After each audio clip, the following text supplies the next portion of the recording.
agak aneh. Anda tidak memilih, tapi wajib taat kepada yang dipilih. Aneh. Anda tidak memilih, tapi setelah terpilih wajib taat. Bagaimana dengan syubhat yang mengatakan Salafi tidak ikut nyoblos di pemilu, namun tetap taat kepada pemimpin? Kita katakan proses kepemimpinan, meraih kepemimpinan dengan cara pemilu itu masuk dalam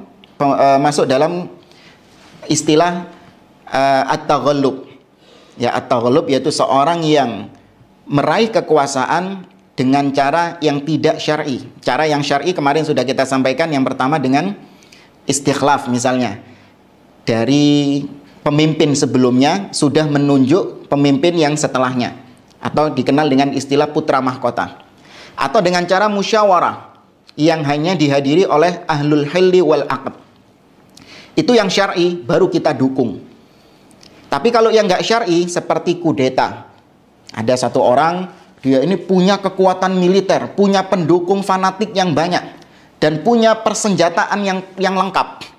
Punya tank, punya helikopter, punya jet tempur, punya persenjataan lengkap.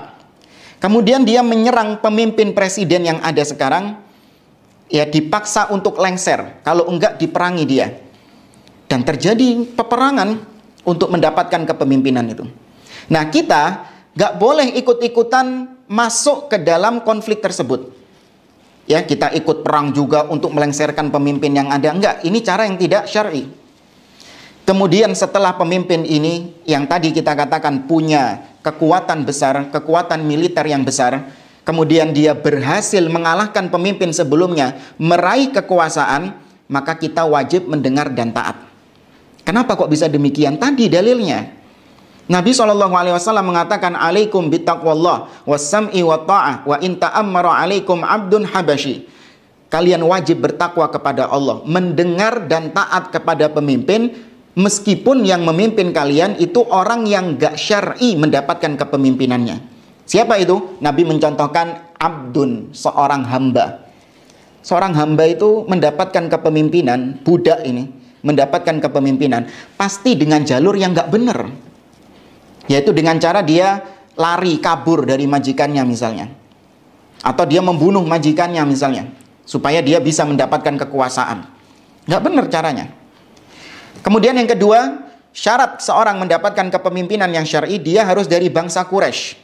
Berdasarkan sabda Nabi SAW, al-a'immatu fi Quraisy. Ya, pemimpin itu hanya dari kalangan Quraisy saja. Tapi ternyata Nabi ketika mencontohkan ada pemimpin budak tapi bukan dari Quraisy, dia dari Habasyah, Nabi tetap mengatakan alaikum bitaqwallah wassam'i wa ta'ah. Tetap mendengar dan tetap taat. Ya, itu yang tadi kita contohkan kudeta militer. Nah, pemilu kan sama, cuman nggak pakai senjata, tapi pakai apa? Pakai paku, dicoblos. Ya, senjatanya paku, dicoblos. Itu juga kekuatan, tapi kekuatan suara, bukan kekuatan senjata. Ya, maka sistemnya tidak kita ikuti, namun ketika mendapatkan kepemimpinan, kita akui kepemimpinannya sebagai pemimpin yang syah. Hikmahnya apa? Hikmahnya untuk meredam fitnah, ya, untuk meredam tertumpahnya darah kaum muslimin, untuk mengembalikan rasa aman yang ada di negeri tersebut. Nah, kalau pemimpin naik dengan cara yang tidak syar'i, kemudian kita katakan ini pemimpin yang ilegal, harus kita lengserkan, berhasil dilengserkan, kemudian naik pemimpin lagi, yang satu kelompok mengatakan nggak syar'i, dilengserkan lagi. Yang kelompok yang lain nggak seneng, dilengserkan lagi. Terus, kapan negeri itu aman kalau kayak gitu caranya? Ya, inilah indahnya Islam, meredam itu semuanya. Bukan karena kita ini ridho dengan cara seperti itu, tidak. Semuanya untuk menetapkan rasa aman yang ada di negeri ini, ya, maka kita tidak mau ikut-ikutan, dan bahkan kita mengharamkan sebagian manusia, ya, turun ke jalan, ya, melakukan aksi-aksi kudeta, meneriakkan yel-yel turunkan presiden, turunkan presiden. Ini perbuatan-perbuatan yang melenceng dari manhaj salaf. Ya, wallahu a'lam.